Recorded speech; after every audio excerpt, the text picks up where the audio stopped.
Good afternoon from the Nest Centre in London. I'm John Lough, the Head of Foreign Policy. Welcome to our midweek briefing.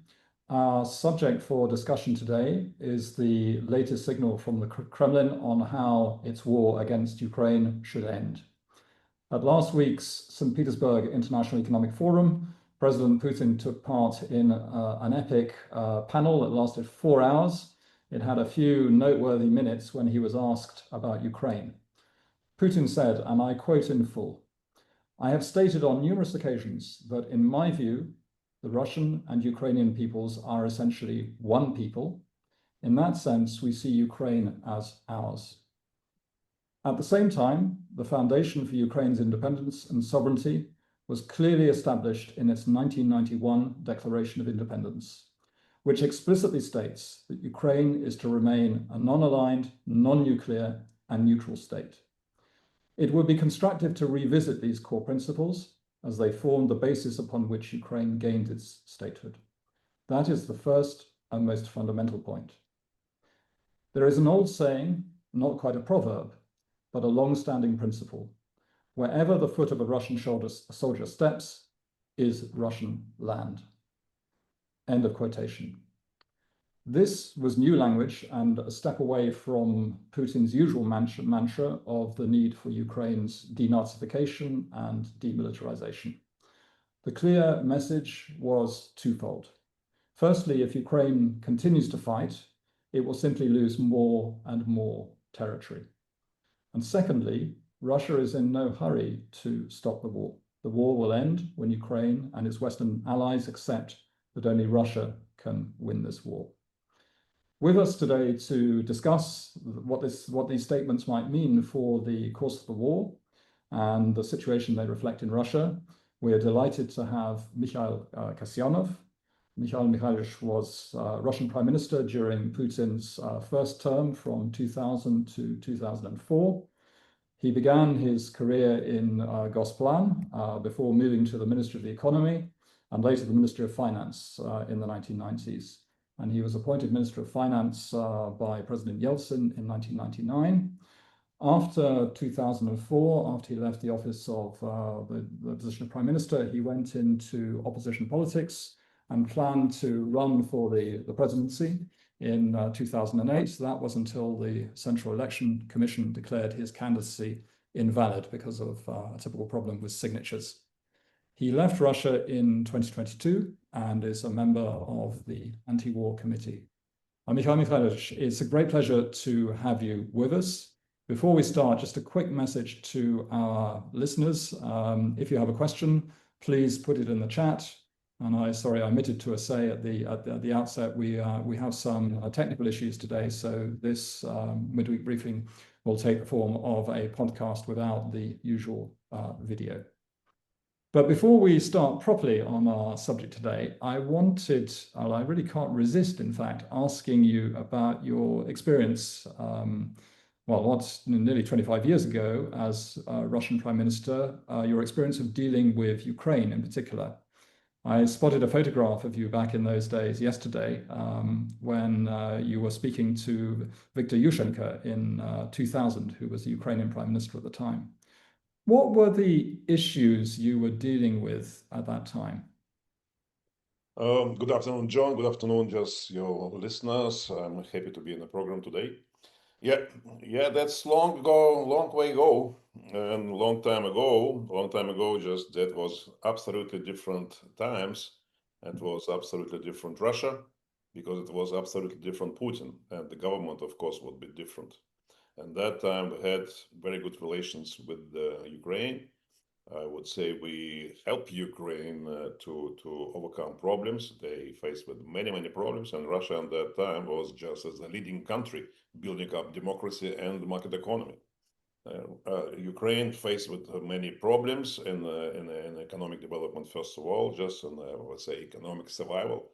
They had a lot of debts vis-a-vis Russia on consumed natural gas, even unpermitted consumption of natural gas, and that was one of the problem. It was the most critical and visible problem just in the relations, and of course just bilateral trade also was an issue. And that time I quite satisfied on that that the government of Ukraine was headed by Viktor Yushchenko, just a liberally devoted person, and we had just common language immediately we found, and we within a short period of time settled many problems in our relations. First of all, just on natural gas debt. I provided them in restructuring for a 10-year period of time. They recognized all unpermitted consumption of gas and all these debts. And I also provided the possibility for Ukrainian companies to come to Russian market and to just open the Russian market. I reduced many tariffs and many products, and Ukraine started to make a lot of money just selling their products to Russian people, to Russian industries. That was mutually profitable relations at that time, and there was a good prospect of working together and moving together just vis-a-vis just European integration at that time. And that time, just the overall policy of my cabinet was just for closer integration with the European Union. And Ukraine was as a part of this movement together with some other countries too, but Ukraine was number one. And that was absolutely different time, different, not comparable with what's happening now. No, of course. But when you think back to those days, how did the Russian government view Ukraine? Was it seen as an independent country, or a country that was acquiring independence, or a country that was somehow attached to Russia in many ways? And you could say the economic links, the cultural links, the personal links, of course, between the countries were very strong. How did you think of Ukraine in those days? As a cabinet, which is in Russia, it's named government. Just that's Putin as a president was not a part of executive power, and that time just constitution was not changed by him. And that time, just the constitution provided that president is on top of he's like a moderator between different branches of power, executive, which is cabinet, and of course Duma and Council of Federation as lawmakers, and of course judiciary. But as I said, the cabinet has absolutely clear understanding of what Ukraine is as an equal partner, independent country, and I treated the government of Ukraine and Ukraine as an equal partner. Very, I would say, important partner, as a friendly partner, because just Russians and Ukrainians are very close. Not just one nation as Putin, not one people as Putin stated, as you quoted him, but very close to two nations, very close. And that was absolutely clear attitude.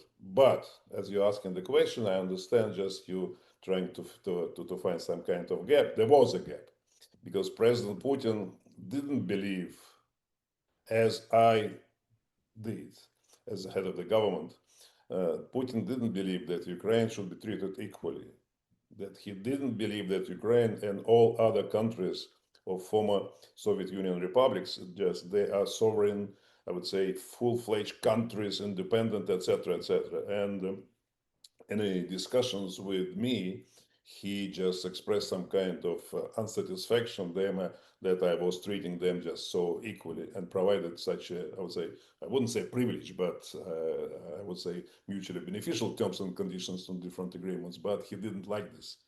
But at that time was different period, and the government headed by me just was to a great extent independent in terms of pursuing just economic policies and integration with the neighboring countries.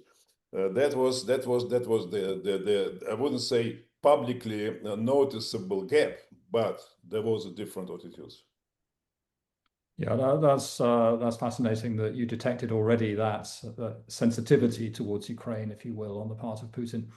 I mean, I was told by somebody who worked very closely with President Kuchma back in those days, and who attended several of the meetings with Putin, who said that it was a paradoxical situation, because they could definitely sense what you're describing, I think, in Putin's attitude towards Ukraine. But this person said to me at the same time, Putin was very respectful towards Kuchma and some of the people who worked with him, because he saw them as senior. You know, Kuchma had run, Yuzhmash, of course, and had held that really very, very important position in Soviet Ukraine. And equally, some of the military officers, I understand it, who accompanied Kuchma to negotiations on obviously military issues. This was my source was really from that area. They said that Putin really, in a way, sort of looked up to them because he respected these people that had a track record. And of course, in terms of age, they were that bit older. So it kind of must have been a quite sort of interesting dynamic. But fast forwarding to last week, how do you interpret these comments that Putin made about Ukraine? I mean, sometimes it seems that he's quite open and maybe even honest in what he's thinking. But the language here was markedly different from what we've heard before. And of course, we always have to be careful, I think, of over-interpreting things that he says. But it was sort of striking that he said it. Maybe his guard was slightly down. Maybe he was getting impatient during this rather boring session at the forum. But it was an economic audience at the end of the day. It was a business audience rather than a political audience. But it certainly seemed to me the message was clear to the Ukrainians that if you carry on fighting, you won't have a country left.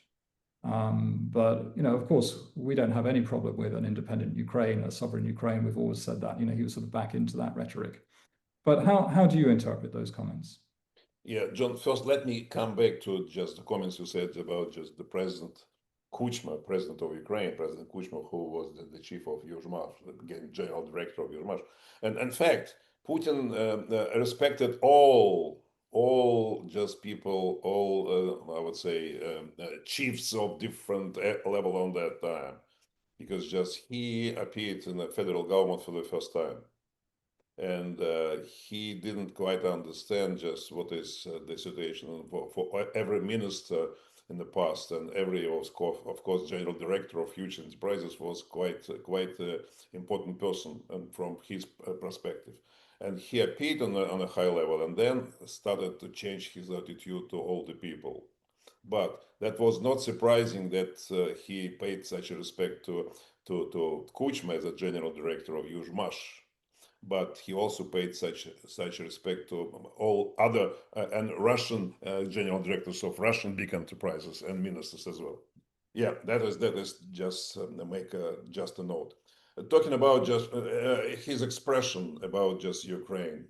Yes, I understand that he already just losing his frames and delicacy just in explaining his desire, because he till that time he understood that President Trump continued to believe that negotiations and agreement with Putin, that is important point of all the strategy, and he kept patience, and Putin understood that that is the way he could perform.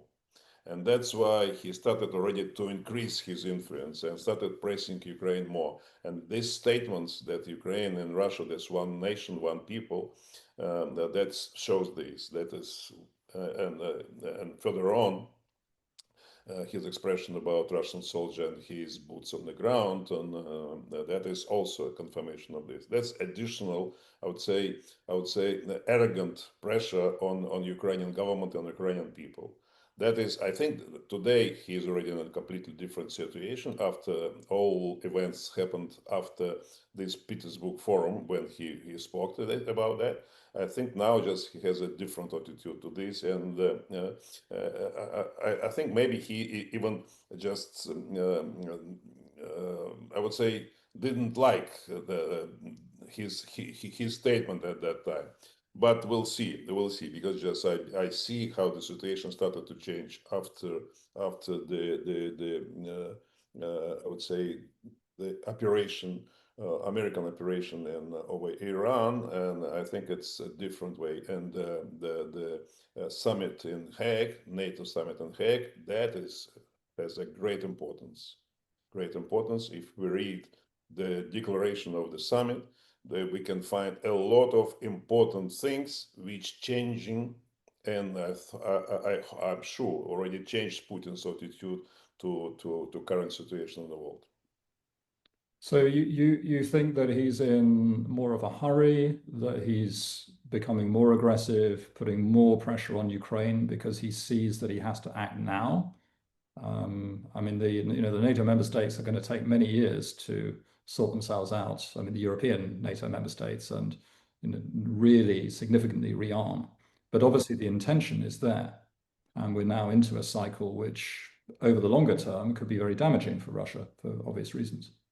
Yeah, as I explained just 2 weeks ago, Putin was different. Now, just I think just Putin is has a different position. Why?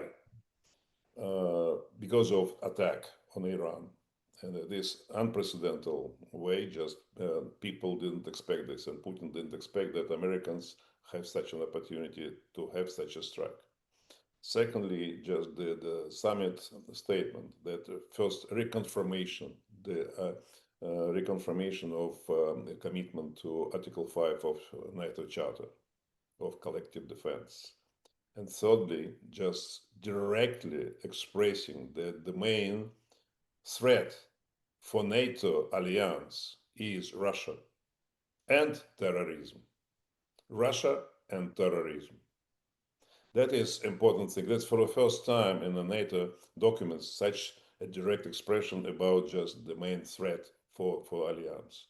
And further on, reconfirmation that Ukraine would get a permanent support and expenses to support Ukraine would be counted in the budget of every country, NATO country, just on an annual basis. It means just already, I would say, as a planned way of building up draft budgets. It means just building a draft budget right now in the United States, in Great Britain, and European Union countries. Already ministers of defense and all these countries will already be discussing with the militaries of Ukraine and building up in their budget just expenses. That's already a long-standing commitment, just rather than political statements, but that will be turned to the practical terms. And the United States put their signature on this statement.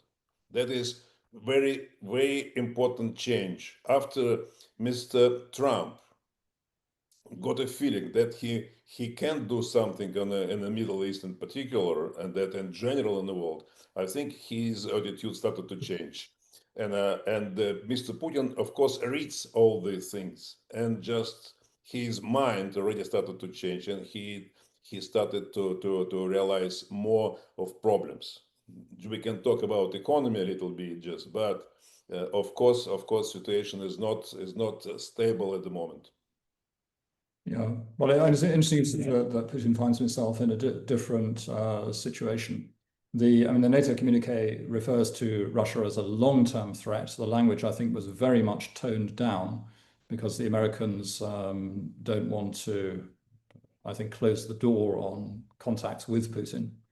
But I think there were many NATO communiques over recent years that certainly referred to, Russia as the main security challenge, if not the principal threat. But anyway, let's leave that. But I want to, turn to Russia's ability to sustain this war effort. How long do you think Russia can carry on fighting in this way? And I mean, it's interesting that when you talk to the economists, and I've spoken to lots of Russian economists about that, there's a very wide range of views. There are some people who think the economy is actually in real trouble and Putin should be looking for a way out of this war. And there are others who say that he can carry on fighting like this for a decade. What do you think? I wouldn't agree just he's capable to fight for a decade, but the situation is such. Today, this current month, 1, 2, 3, 4 months, Putin feels himself just quite strong because just the state financing and quite in a good shape, although he already just getting not enough of revenue because of a reduction of oil price and necessity for him to raise to increase military expenditure. There was a lot already, just 7% of GDP in the budget, but they're increasing the expenditure right now. Yeah, that is the problem, but not the problem of this month. That's why Putin doesn't want any negotiations now. He wants just to imitation of this negotiation. That's why he just recently asked President Trump to press Ukraine so that another meeting in Istanbul to take place, just to imitate and to describe to the world that negotiations, but it's not negotiations, but nothing, but imitation goes. But today, state finance in a good shape. But in the later this year, by the end of the year, if certain I would say changes could appear in the world. First of all, I'm talking mostly just on oil price, because that's the major source of 30% of revenue, federal budget revenue. 30% is oil price, or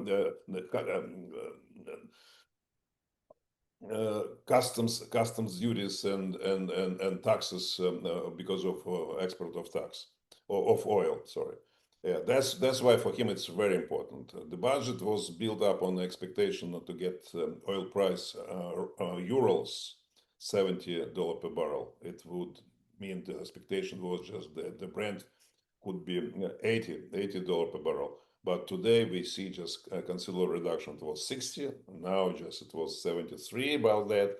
But I think just the very soon the market will stabilize on the level of 60 for Brent. It means 50 for euros. That what already will be like 35 minimum or minus 35 billion US dollar for Putin's budget.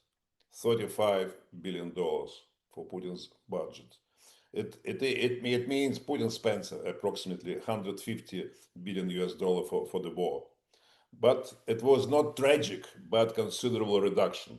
But if the Ukraine would get additional support, not just on the level what is right now is, but Americans confirm they continue to support, and of course European Union and Great Britain and Canada increasing their support for Ukraine. If Ukraine will start getting more, Putin will be forced to increase his military expenditure. That will be two sides pressure, less of revenue and necessity to have more expenditure. By the end of the year, the state finance could be in a very difficult situation. The deficit right now is not huge.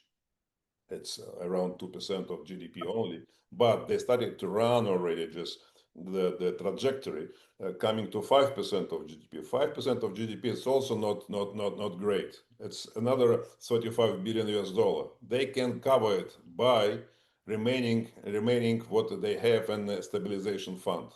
But after that, there will be nothing. There is no single source of funding deficit. And that would be only just, again, to increase inflation and to print money. That's why by the end of the year, Putin would feel differently in terms of finance. We should understand that the whole Putin's war is about money. Because just it's not the war to defend its territory. There is no mobilization.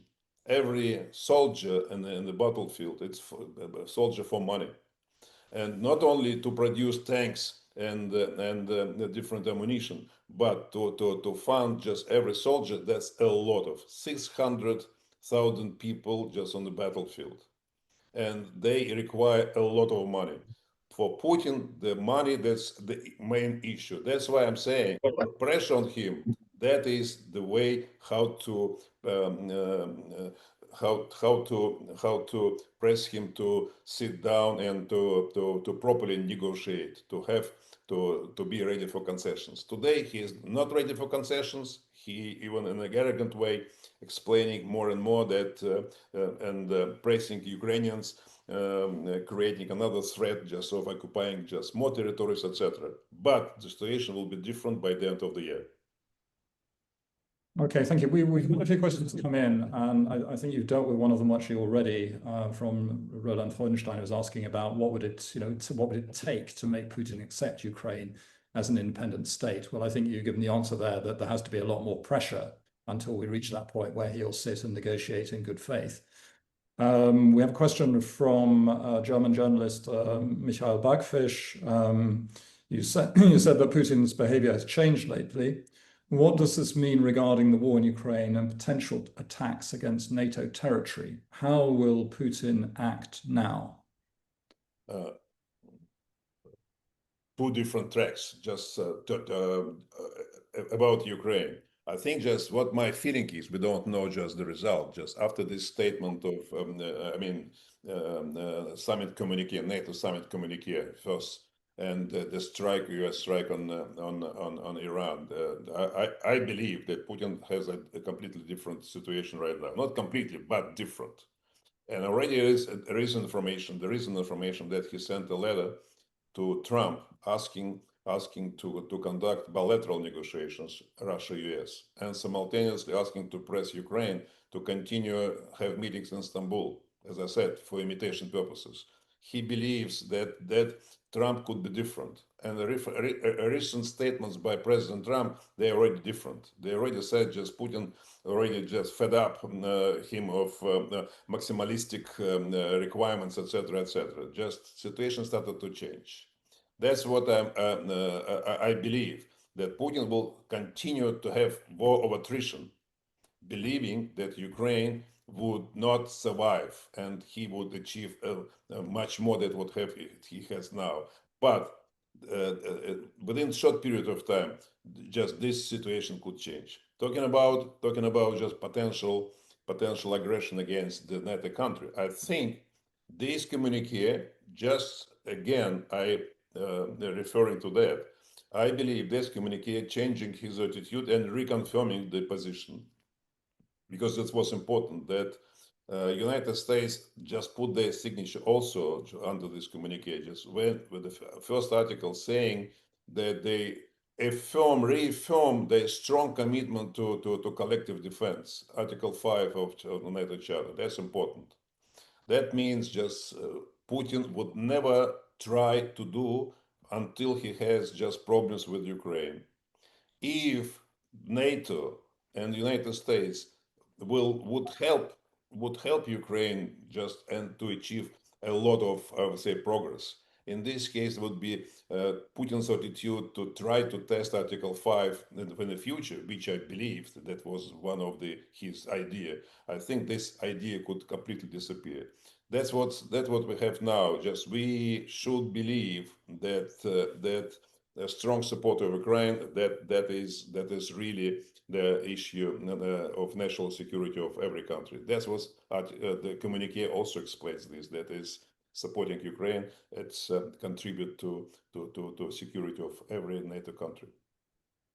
Yeah, indeed. We had just I'm going to go fairly quickly because we're starting to run out of time. But Bob Seeley, who's a former British member of Parliament, he asks, how important is the shadow oil trade? Could Putin survive without it?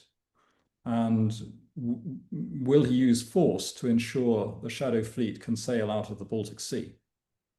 That's very important point. It's very important. That again, if we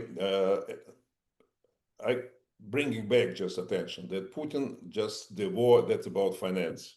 There is money, he fights. No money, just he will stop and will negotiate. That's why just pressure on oil of revenue Putin getting of oil. That's important issue. That is the draft of law in which Lindsey Graham just developed with his colleagues in the Senate, U.S. Senate. That is important, I would say, instrument prepared for Trump. Trump is not going to use it, but the whole issue is if there is an opportunity to replace Russian oil, for instance, deal with Iran, peace transaction with Iran, as a result of which lifting sanctions from Iran. Iran cannot replace the whole Russian oil, volume of Russian oil, but considerable part.